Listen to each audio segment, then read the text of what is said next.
Who here has made a mistake in your life before you want to fix? 1, 2, 3, 4, 5, 6, 7, almost everybody. Unless we're all perfect here in some way. I mean, that's something I think I do as well. Actually, plenty of things I did in my life, I wish I could undo, but as you guys may have known, time machine has not yet exist, not yet, I think so. And growing up, I think I was not a good student. My stubborn personality often get in my own way. Academically, I was fairly good at English, at social subjects like history or civics. But I wasn't good at those subjects because I was a particular good student, but because I was invested in them due to movies. It's a place where I grew my interest through and to understand them. My happiest memories in my childhood was often spent in the cinema watching a matinee film with my granddad, who was a chubby dude with a bowl cap. And the reason he went in there to watch the films is because he wanted to take a nap. But even though that was his reasons, the comfy seats and chilly air conditions, I could feel his love for me. His warm presence with a chubby stomach I could hug created a perfect environment for me to foster my love for cinema. And there, I could be anyone, which in school I couldn't. Taiwan's education system was so crushing for me.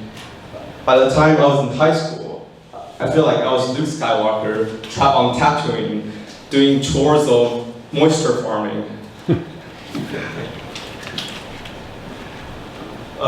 I was looking toward my own binary sunset. One day, after a particular awful English test, I heard news that my granddad got late-stage cancer. Suddenly, one of the only things that was constant in my life was uncertain. But as fate would have it, I was not afforded to have time to drown in my sadness. An exchange program at EF told me I could study abroad if I studied hard enough at IELTS tests. Ironically, it's something I always wanted, but it happened at one of the worst times in my life. And I struggled, but I pushed myself harder than ever to get it. And just when things were looking up, my grades was improving, I got the worst news I could imagine. My granddad was on his last breath. I remember rushing to his side, hugging his chubby stomach one last time, as I tell him my grades was improving and there's nothing he need to worry about. I know he was at his deathbed, but I knew he couldn't hear me. A day later, he passed away, peacefully, without any pain. After that, with a heavy heart, I delved deeper into my studies. I knew I could not let him down. A month passed. I took the test and results came back. I learned that I aced it. That moment marked the end of a particular chapter of my life. The ups and downs of those months toughened me for the challenge the 8 years of my life in UK will throw me.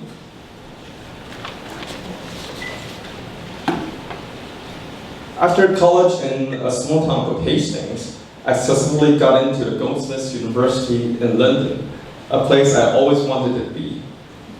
Suddenly, I felt a lot less lonely, living in some place where everybody is not from the place. The uni taught me to write and think critically, focusing on subjects I love. The cinema of London practically became a second home for me. For a time, London was a truly magical town for a kid like me. However, by the third year, I had grew a bit tiresome of the big city. Homesickness has slowly crept in as my studies become tougher and tougher. It doesn't help that I was unsure where I'm heading next. All that confusion, pressure, and anxiety has become a rabbit hole for depression. Even my beloved cinema has lost its appeal for me. And my grades suffered as well. In December, a close friend told me he's coming to cheer me up by taking me to see the newest Star Wars film. Going in, I was thrilled, of course, as I was seeing the new Star Wars film with a friend that I hadn't seen for a while. And halfway through the film, suddenly, one of my favorite childhood heroes, Luke Skywalker, played by Mark Hamill, had a stunning emotional catharsis, where he confronts Master Yoda, one of the iconic little wise old green mentor, told him, pass on what you learn. Strength, mastery, but weakness, folly, failure also. But yes, failure the most of all, the greatest teacher of failure is, Luke, we are what we grow beyond. That line of dialogue moved me like none before. That moment made me realize there was a reason I made those mistakes. That throughout my journey, it is those mistakes that inspire me to grow. Never forget how hard I fought to be there. I'm here today because of those mistakes I made in the past. Without them, I would have never been able to grow. And from what I saw in the Born to Shine meetings previously, where everyone gets evaluated, even the evaluator has evaluators to improve themselves, I saw a limitless potential for myself to grow from the mistakes I undoubtedly made today and will make in the future. Thank you, Lester, for your gracious introduction into this wonderful organization, and Paul and everybody. Thank you, everybody. General Member.